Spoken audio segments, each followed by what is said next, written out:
Olá, meus amigos, bem-vindos a mais um vídeo aqui do canal Contabilidade com Chavalha. E antes da gente iniciar os nossos trabalhos de hoje, peço aí que se inscrevam no canal, ativem o sininho, compartilhem o vídeo nas suas redes sociais, deixe o seu joinha, que é muito importante para o ativismo aqui do canal. E é bem isso aí, vamos lá iniciar os nossos trabalhos, né? Lei Federal 4.320, de 17 de março de 64. Vamos dar continuidade ao nosso estudo aí da Lei 4.320. Então, nós ainda estamos no título 1, né, da Lei de Orçamento. Vamos tratar aí, continuar com os capítulos aí que estão contidos aí nesse título 1, né? Já falamos das disposições gerais e hoje, nesse momento, vamos falar aí das receitas, né? Da Receita, capítulo 2 da Receita. Então, aí, segundo o artigo 9º, né, dessa lei, tributo é a receita derivada instituída pelas entidades de direito público, compreendendo os impostos, as taxas e contribuições nos termos da Constituição e das leis vigentes em matéria financeira, destinando-se o seu produto ao custeio de atividades gerais ou específicas exercidas por essas entidades. E o artigo 10 aí foi vetado, mas tudo bem. A questão, gente, é que uma outra definição que nós temos também na administração pública é que receita, né, é toda a entrada de recurso financeiro, né, no caixa de um ente público, né? Isso acontece através da instituição de uma lei, né, que vai criar um tributo, um imposto, uma taxa, uma contribuição. Aquele, o conceito de tributo ele é um pouco diferente do que a gente está acostumado a ver, né? Porque tributo remete à receita tributária, né? Então, a receita tributária, que a gente vai ver mais para frente, ela é composta aí por impostos, taxas e contribuições. Só que, claro, não tem somente essas receitas, né? Cada ente municipal, com as suas particularidades, ele tem a sua lei específica para cada tipo de receita, né? Vamos seguir aqui que nós vamos entender já já o que quer dizer tudo isso. Então, o artigo 11, né, ele diz que a receita classificar-se-á nas seguintes categorias econômicas: receitas correntes e receitas de capital.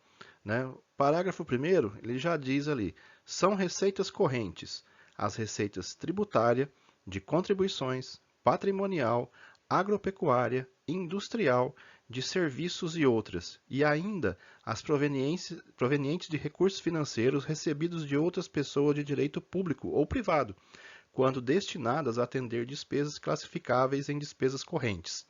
Muito bem, então nesse artigo 1º eu tenho o conceito da receita corrente, né? Então todas essas receitas elencadas aí, elas são registradas para custear as despesas correntes que nós vamos ver futuramente. Então, receita corrente e despesa corrente. E ali naquela questão do artigo que fala e ainda as provenientes de recursos financeiros recebidos de outras pessoas de direito público ou privado, a gente pode considerar todas as transferências constitucionais, as transferências de convênios, né? Todas aquelas transferências que são realizadas por base em uma lei, né, que autorizou aquela determinada transferência. Por exemplo, temos aí o ICMS, o IPVA, perdão, né, o ITR, o IPI, e todos os convênios com os governos, com as esferas de governo estadual e federal aí no caso. Existe também a possibilidade de um município ele celebrar convênio para transferência de recursos entre municípios, né? Também existe essa possibilidade. Mas aqui eu, sinceramente, nesses 16 anos aí de prefeitura, eu não vi isso acontecer. Bom, o parágrafo segundo, ele trata das receitas de capital.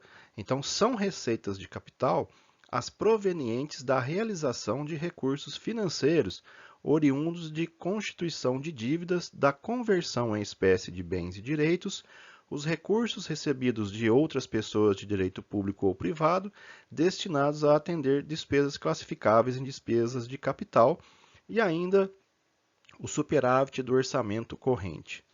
Muito bem, então ali ele trata a receita de capital como sendo a realização de recursos financeiros oriundo da constituição de dívidas. O que quer dizer isso? As operações de crédito, né? Então, quando o município, o estado, a União, eles celebram algum empréstimo, né, ou algum financiamento autorizado em lei, né, como a gente já viu anteriormente, então é aí nessa receita de capital que eu faço o registro dessas receitas, né, dessas entradas de recurso, né? Ali no caso de bens e da conversão em espécie de bens e direitos, é quando o município, o poder público, ele faz a alienação, ou seja, ele vende, né, os seus bens e direitos. Tem, lógico, dependendo do bem, tem que ter autorização legislativa. A gente viu lá no tópico anterior que para fazer alienação, para vender um terreno, um imóvel do município, do Estado da União, eu preciso de uma lei que autorize essa venda, né? Então aqui é o mesmo caso, só que eu vou registrar nessa receita de capital o valor oriundo proveniente dessa venda, né? Então os recursos recebidos de outras pessoas de direito público ou privado também entram ali. No caso, esses recursos que eles estão falando são os convênios, as transferências também, né? Aí é mais a questão de convênio, né? Convênios e outros ajustes celebrados entre o governo federal e o estadual com os municípios, né? Aqueles para, por exemplo, construção de creches, de postos de saúde, aquisição de ambulância, as emendas parlamentares para aquisição de ambulância, né? Tudo aquilo que a gente já está acostumado a ver aí na administração pública na questão no âmbito do grupo de receitas de capital, né?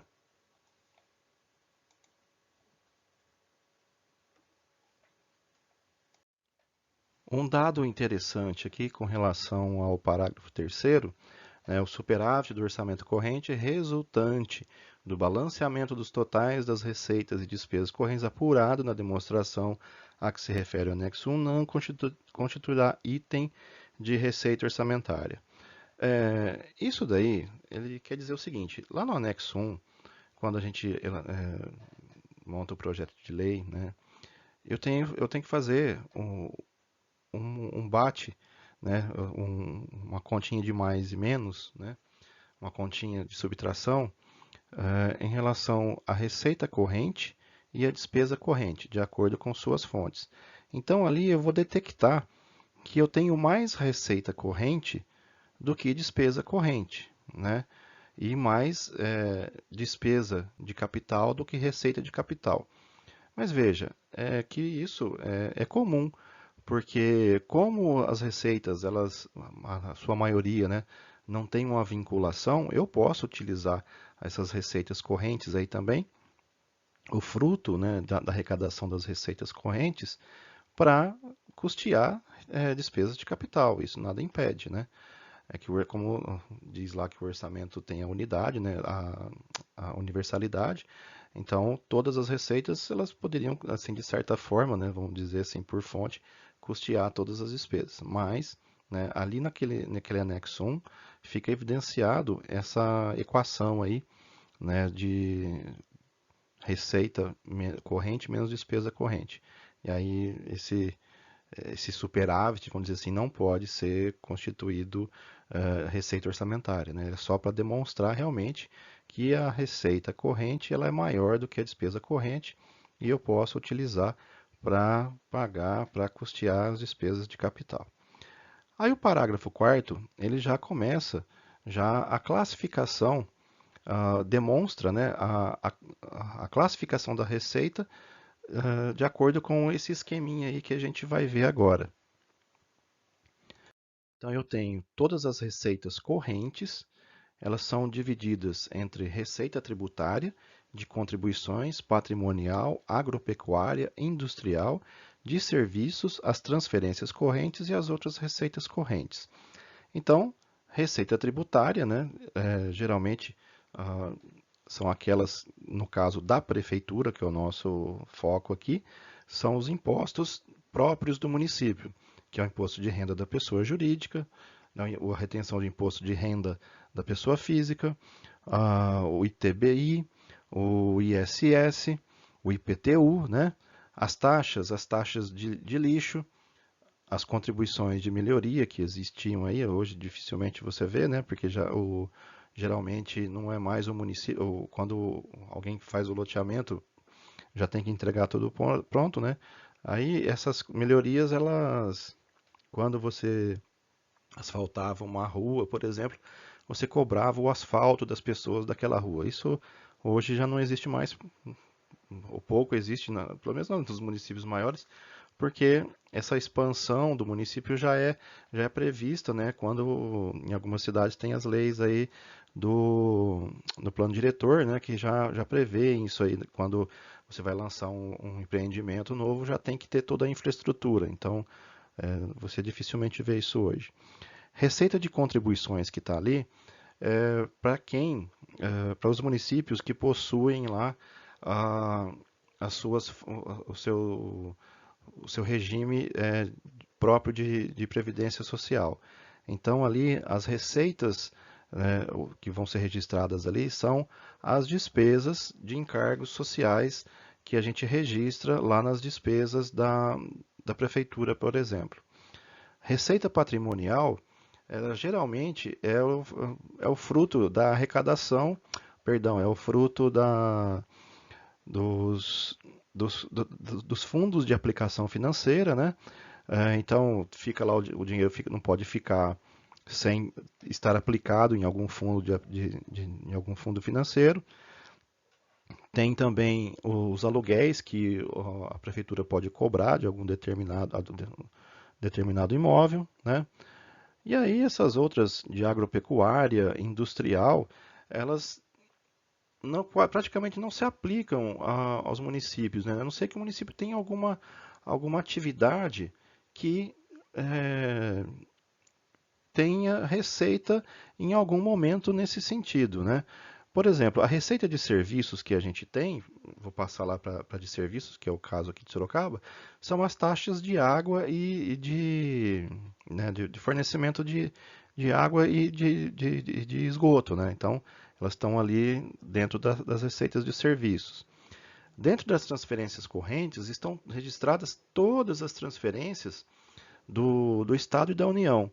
Então, tudo aquilo que o Estado repassa, seja de transferência constitucional previsto na Constituição, ou de transferência voluntária, que são os convênios, né?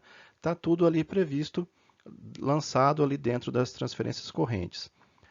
As outras receitas correntes, essas aí são as outras mesmo, né? Então, todas as receitas que não se enquadram naquelas outras ali de cima. Então, quando você faz o lançamento na outra receita, você tem que esgotar a listinha ali, passar pela tributária, pela de contribuições, de patrimonial, agropecuária, industrial, serviço, transferência. Aí você só vai efetuar o lançamento em outras correntes se realmente ele for uma receita corrente. As receitas de capital aí está bem dividido também, né, nos subgrupos operação de crédito, né, que aí são aqueles empréstimos e financiamentos, né, que o município, o Estado e a União podem contrair junto aos órgãos aos entes financeiros aí autorizados para isso, né, seja BNDES, CAF, BID, BIRD, Fomplata, são vários os órgãos internacionais que estão aptos a oferecer esse crédito para os governos. Bem, claro que isso tem critério, né? Não é à torta e à direito. Vai ver a capacidade que o município tem de arrecadação, de pagar isso depois, né? Se não vai comprometer outras coisas outras obrigações que o município já possui, né? E causar um endividamento. Tudo isso tem regulação lá na lei de responsabilidade fiscal que a gente vai ver futuramente. Alienação de bens, né? Aí, no caso, é aquilo que a gente já tinha falado. Quando eu tenho veículos que não servem mais, os inservíveis, eu posso fazer leilão, vou fazer um leilão, né? E aí o município ele pode se dispor dos carros antigos, né? Daquelas quinquilharias que já não servem mais, né? Já foram baixadas lá do controle de patrimônio. No caso, como a gente já havia falado anteriormente, naquele tópico das disposições gerais, eu acredito, alienação de bens imóveis aí tem que ter autorização legislativa, não pode, né? Essa receita de amortização de empréstimos nós não temos aqui no município, né? A não ser que o município de Sorocaba emprestasse dinheiro para algum outro município. E aí essa entrada, a devolução desse recurso, né, o pagamento do empréstimo pelo município, ele entraria aí nessa amortização. A gente vê isso no governo federal e no estadual, né? Mas no municipal dificilmente você vai encontrar. A transferência de capital, aí da mesma forma que eu celebro convênios de custeio, eu também posso celebrar convênios para transferência, para construção de creche, grandes reformas, construção de escola, né, asfaltamento de vias, né? São diversas ações aí, diversos gastos de capital, né? Ou seja, de investimento mesmo, né? Em obras que serão registradas aí na transferência de capital. Você veja, a operação de crédito, ela também é utilizada para obras, mas não é uma transferência de capital, porque tem uma diferenciação, né, entre todas essas categorias aí. E aí, uma vez que eu tenho uma receita e não consigo enquadrar em nenhuma dessas acima, eu também lanço em outras receitas de capital, tá certo? Então, com relação a esses artigos, era isso aí que a gente tinha para falar hoje. Então, já que você chegou até aqui, eu peço aí para você que se inscreva aí no canal, ative o sininho para receber as notificações de novos vídeos, compartilhe aí com seus amigos nas suas redes sociais, deixe o seu like, isso ajuda muito aqui com o ativismo, ajuda mesmo, vocês não têm noção. Peço aí que nos sigam também nos principais agregadores de podcast da internet. Acho que a novidade aí, me parece que eu consegui entrar no da Amazon. Eu vou dar uma olhada hoje lá para verificar, mas estamos também na Amazon agora, além do Spotify. O Deezer, eu preciso ver se eu já consegui. E estamos aí, estamos tentando em todos eles. E se você também acha interessante e quiser colaborar financeiramente com o canal, eu agradeço aí se quiser colaborar através do Pix contabilidadeconchavalho@gmail.com. Um forte abraço a todos, um bom fim de qualquer coisa e até o próximo vídeo.